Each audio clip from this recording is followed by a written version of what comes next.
નમસ્કાર અમારા પરમ સ્નેહી પેન્શનર મિત્રો, નિવૃત્ત કર્મચારી મિત્રો, ભાઈઓ તથા બહેનો, સ્વાગત છે આપ સૌનું આપણી આ યુટ્યુબ ચેનલ ભાવેશ મકવાણા ન્યૂઝમાં. તો પેન્શનર મિત્રો, આજ સાંજના પેન્શન સમાચારમાં આપણે વાત કરવાના છીએ ગુજરાત રાજ્યના તમામ નિવૃત્ત પેન્શનરો માટે આજ તારીખ 13 જૂન 2026ની સાંજે આવી છે એક અગત્યની માહિતી. તો પેન્શનર મિત્રો, શું છે આ અગત્યની માહિતી તે જાણવા માટે આજના વિડીયોમાં અંત સુધી બન્યા રહેજો, એટલે બધી જ માહિતી તમને પ્રોપર રીતે સમજાઈ જશે. અને હજી સુધી જો આપણી આ ચેનલ તમે સબસ્ક્રાઈબ ન કરી હોય તો ડેઈલી આવી જ અપડેટો મેળવવા અને આવા જ સમાચાર જોવા માટે આપણી આ યુટ્યુબ ચેનલ પણ અત્યારે જ સબસ્ક્રાઈબ કરી લેજો દોસ્તો. તો જોઈએ આજનો આ વિડીયો. તો વાત કરીએ નવા ફુગાવાના આંકડાએ રાજ્ય સરકારના કર્મચારીઓ અને પેન્શનરો માટે જુલાઈ 2026થી મોંઘવારી ભથ્થા એટલે કે ડિયરનેસ એલાઉન્સ ડીએમાં વધારો થવાની શક્યતા વધારી છે. તો 8મા પગાર પંચ દ્વારા વ્યાપક પગાર અને પેન્શન માંગણીઓની તપાસ ચાલુ રાખતી વખતે આ સંભવિત પગલું વચગાળાની રાહત આપી શકે છે દોસ્તો. તો જ્યારે લાખો રાજ્ય સરકારના કર્મચારીઓ 8મા પગાર પંચની મોટા પગાર સુધારાની ભલામણોની રાહ જોઈ રહ્યા છે, ત્યારે મોંઘવારી ભથ્થામાં વધારા તરીકે નાની પણ તાત્કાલિક રાહત ઘણી વહેલી મળી શકે છે. તો લેબર બ્યુરો દ્વારા જાહેર કરાયેલા તાજેતરના ફુગાવાના આંકડાઓએ એવી અપેક્ષાઓને વધુ મજબૂત બનાવી છે કે રાજ્ય સરકારના કર્મચારીઓ અને પેન્શનરોને જુલાઈ 2026થી ડીએમાં વધુ વધારો મળી શકે છે. તો ખાસ કરીને 8મા પગાર પંચની હાલમાં પૂરજોશથી ચર્ચા ચાલુ છે. તો આની વચ્ચે જુલાઈ 2026નો ડીએ વધારો વચગાળાની રાહત તરીકે મળી શકે તેવી પૂરેપૂરી શક્યતા છે. તો આ સંભવિત વધારો એવા સમયે થયો છે જ્યારે કર્મચારી સંગઠનો 8મા પગાર પંચ સમક્ષ મજબૂત દલીલ કરી રહ્યા છે કે વધતા ભાવોને કારણે જીવન નિર્વાહનો ખર્ચ સતત વધ્યો છે અને પગારની ખરીદ શક્તિ નબળી પડી છે. તો ત્યારબાદ વાત કરીએ તો તાજેતરનો ફુગાવાનો ડેટા શું સૂચવે છે. તો all India consumer price index four industrial workers એટલે કે AICPI-IW જે ડીએની ગણતરી માટેનો આધાર બનાવે છે, તે માર્ચ 2026માં 149.1થી વધીને એપ્રિલ 2026માં 149.9 થયો છે. તો આ સમયગાળા દરમિયાન ઔદ્યોગિક કામદારો માટે છૂટક ફુગાવાનો દર પણ 4.27%થી વધીને 4.46% થયો છે.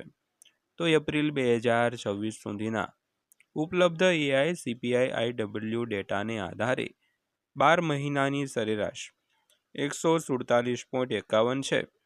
તો 2016 બેઝ શ્રેણીને 2001 બેઝમાં રૂપાંતરિત કરવા માટે 2.88 લિંકિંગ ફિટમેન્ટ લાગુ કર્યા પછી ડીએ ગણતરીઓ લગભગ 62.51% થાય છે, જે 63% સુધી રાઉન્ડ ઓફ થવાની સંભાવના છે.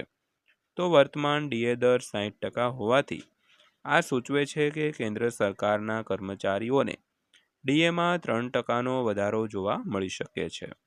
જો કે અંતિમ દર મે અને જૂન 2026ના AICPI-IWના આંકડા અને ત્યારબાદ કેન્દ્રીય મંત્રીમંડળ દ્વારા મંજૂરી પર આધારિત રહેશે દોસ્તો.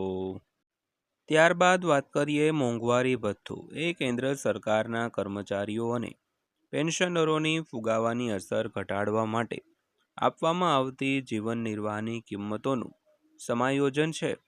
જ્યારે ખોરાક, રહેઠાણ, પરિવહન, આરોગ્ય સંભાળ અને અન્ય આવશ્યક ખર્ચ જેવી દૈનિક જરૂરિયાતોના ભાવમાં વધારો થાય છે, ત્યારે ફુગાવાના વલણોને આધારે ડીએ સમયાંતરે સુધારવામાં આવે છે. તો 8મા પગાર પંચ સમક્ષ કર્મચારી સંગઠનો દ્વારા કરવામાં આવતી મુખ્ય દલીલોમાંની આ પણ એક છે.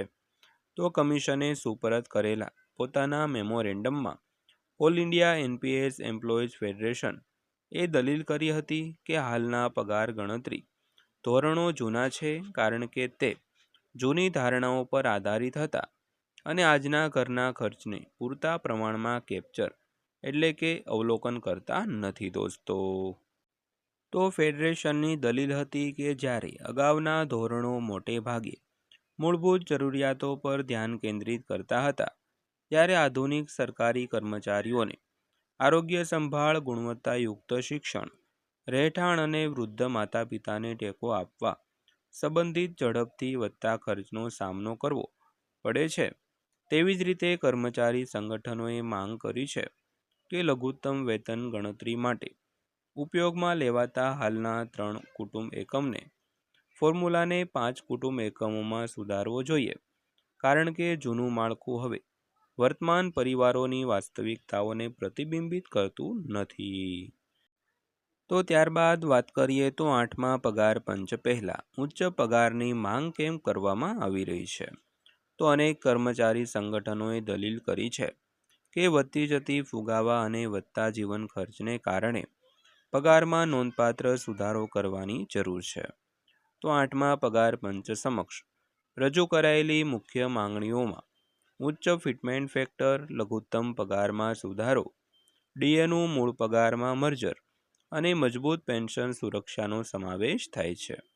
તો national council joint consultative machinery એ તેના મેમોરેન્ડમમાં દલીલ કરી છે કે પગાર સુધારણાએ ખાતરી કરવી જોઈએ કે સરકારી કર્મચારીઓ વ્યાજબી જીવન ધોરણ જાળવી રાખે છે અને પગાર માળખામાં બદલાતી આર્થિક અને સામાજિક પરિસ્થિતિઓનો સમાવેશ થવો જોઈએ.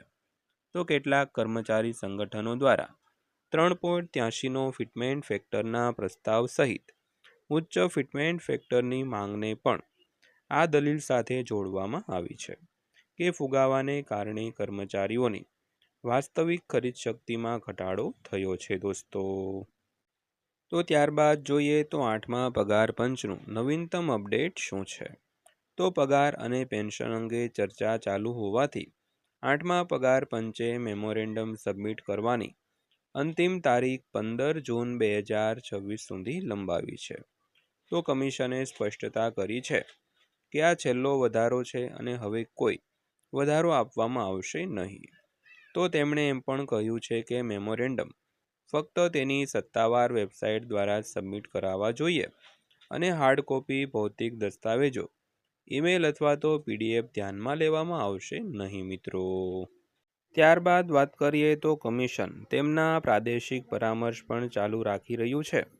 તો તે 9 અને 10 જુલાઈ 2026ના રોજ કોલકાતા, પશ્ચિમ બંગાળની મુલાકાત લેશે, જ્યાં તે કેન્દ્ર સરકારના સંગઠનો, સંસ્થાઓ, સંગઠનો અને કર્મચારી સંગઠનો સાથે ચર્ચા કરશે. તો કોલકાતામાં કમિશન સાથે વાતચીત કરવા માંગતા હિસ્સેદારોને 15 જૂન 2026 સુધીમાં તેમના મેમોરેન્ડમ ઓનલાઈન સબમિટ કર્યા પછી જનરેટ થયેલ અનન્ય મેમો આઈડી સાથે એપોઇન્ટમેન્ટ લેવા માટે કહેવામાં આવ્યું છે. તો સ્થળની વિગતો અને મીટિંગ શેડ્યુલ અલગથી શેર કરવામાં આવશે દોસ્તો. તો ત્યારબાદ અંતમાં વાત કરીએ તો શા માટે ડીએ હાઇક શક્ય છે તે મહત્વનું છે. તો 8મા પગાર પંચ દ્વારા પગાર, પેન્શન અને ભથ્થામાં મોટો ફેરફાર થવાની અપેક્ષા છે, પરંતુ તેની ભલામણોમાં સમય લાગશે. ત્યાં સુધી મોંઘવારી ભથ્થું એ સરકારની હાલની પરિસ્થિતિ છે જે કર્મચારીઓ અને પેન્શનરોને વધતી જતી ફુગાવા સામે સમયાંતરે રાહત આપે છે.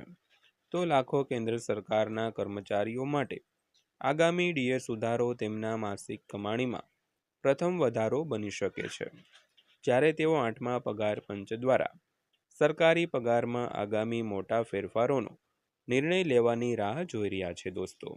તો દોસ્તો આ હતી આજની માહિતી પસંદ આવી હોય, વિડીયો સારો લાગ્યો હોય તો વિડીયોને એક લાઇક કરજો અને આવા જ વિડીયો જોવા માટે આપણી આ ચેનલ સબસ્ક્રાઈબ કરી લેજો. તો ફરીવાર પાછા મળીશું એક નવા વિડીયો સાથે, નવી માહિતી સાથે. ત્યાં સુધી સૌને જય હિન્દ, વંદે માતરમ.